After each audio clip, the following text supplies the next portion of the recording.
ప్రకాశం జిల్లా అద్దంకి మండలంలోని 26 గ్రామ పంచాయతీల్లో ఎన్నికల ప్రక్రియ ముమ్మరంగా ప్రారంభమైందని ఎంపీడీఓ పీఎం శ్రీధర్ తెలిపారు.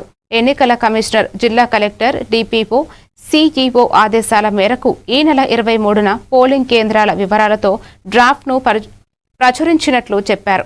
2021లో ఉపయోగించిన పోలింగ్ కేంద్రాల భవనాలు, సదుపాయాలను అధికారులు మరోసారి పరిశీలిస్తున్నారని తెలిపారు.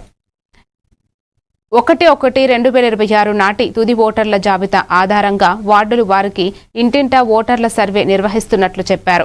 ఆగస్టు 25 నాటికి కులాల వారీగా ఓటర్ల వివరాలు సిద్ధం చేసి అభ్యంతరాలు స్వీకరించిన అనంతరం తుది జాబితాను ప్రకటిస్తామని వెల్లడించారు. నా పేరు పిఎం శ్రీధర్, ఎంపీడీఓ అద్దంకి. ముఖ్యంగా ఇప్పుడు రాష్ట్ర కమిషనర్ గారి ఆదేశాల మేరకు, కలెక్టర్ గారు, డిపిఓ గారి, సిఓ గారి ఆదేశాల మేరకు ఎన్నికల ప్రక్రియ మొదలైందండి. అంటే గ్రామ పంచాయతీ ఎన్నికలకు సంబంధించి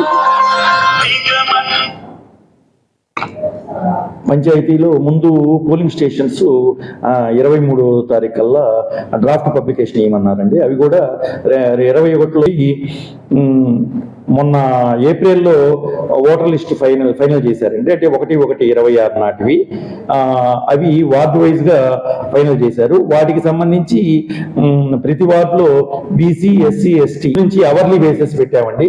అందరి పీడీఓలకు ప్రొసీడింగ్స్ ఇచ్చాము. పీడీఓలు రెండో పంచాయతీకి కూడా ఒకే పీడీఓ ఉన్నట్లయితే సచివాలయం స్టాఫ్ను కూడా అలాట్ చేశాము. వాళ్ళందరి సహాయ సహకారాలతోటి ఈ పీడీఓలు ఈ కార్యక్రమం పూర్తి చేయాలండి. ఈ మొత్తం కూడా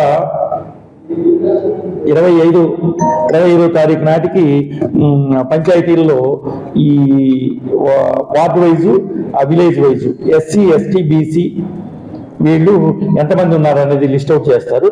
దాని మీద కూడా మళ్ళీ అభ్యంతరాలు వాటికి. ఏలూరు జిల్లా చింతలపూడి